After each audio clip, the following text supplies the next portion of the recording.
Radical. By the time this gets uploaded, hopefully all these problems will be resolved. So maybe it'll be a moot point, the fact I'm even talking about this. It's afternoon right now on a Saturday. And like I said, I hope by the time you listen to this, it'll be outdated. And you'd be telling me in the comment section, hey Rick, everything's working, everything's fine. I hope that's the case. Me, I mostly play on Xbox, but I sometimes get on my PlayStation 4. And I plan to get a PlayStation 5 at some point. But looking at this outage that's going on since yesterday, and where everything has been out for everybody, and current status right now just says vague information.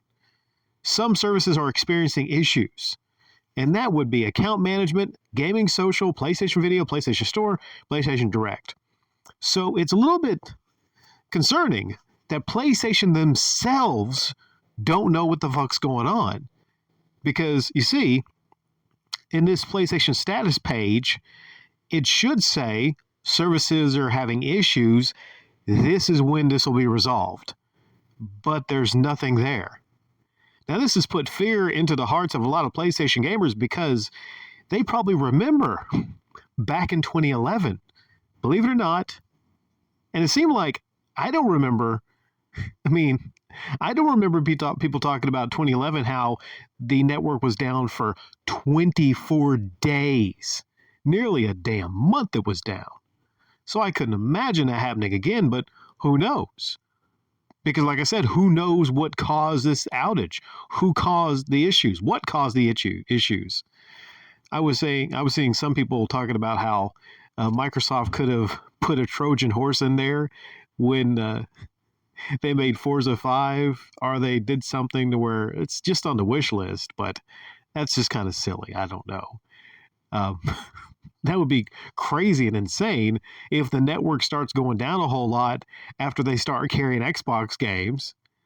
They call that the Trojan horse, but don't even acknowledge that. I'm not acknowledging that post because I think, man, I don't even know if Microsoft could do that. I mean, they're computer people, but I don't even know how like a Trojan horse would work by putting your games on another system. But that has nothing to do with this network outage.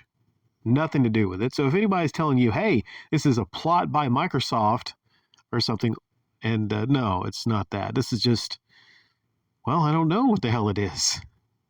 Have they been DDoSed? Is it just, I'm not the guy to really come to and talk to about this. In fact, I'm probably the last person that should be uploading anything about this.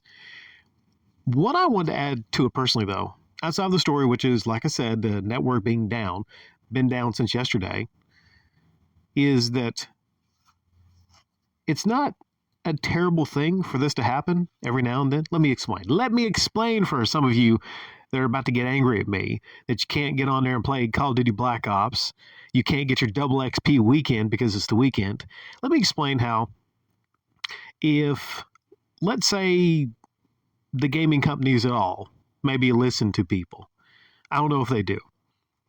Occasionally, it's not that bad of a thing for there to be a huge outage, because then people will sit down and realize, damn, a lot of the games that we play are completely dependent upon online. And we have to pay for these services. We pay for PSN, and it's down. How the hell is that? How the hell is that? You pay for a service, and you're assuming because you pay for it, you can access all of your online stuffs. So you got people right now that are whipping out their PlayStation 3s, their offline systems, to play some offline games, which is not terribly a bad thing. Not terribly a bad thing for people to get reinvested in some good old-fashioned offline games.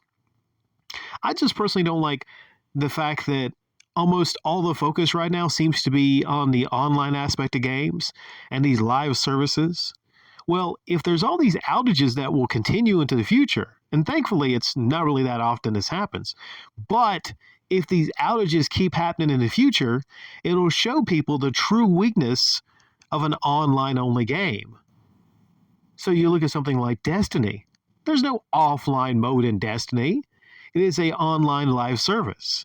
So if there's an outage on PlayStation, well, you can't play any of fucking Destiny.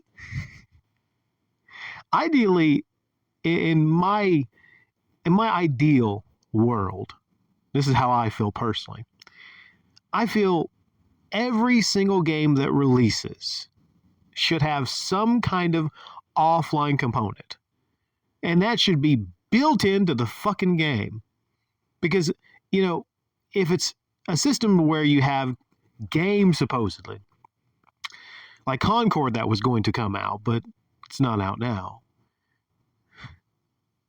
And just think how hilarious is this that PlayStation, they have a lot of canceled projects. They were gearing toward the live service model. There were so many games like Concord they were supposedly working on. They were gearing towards live service.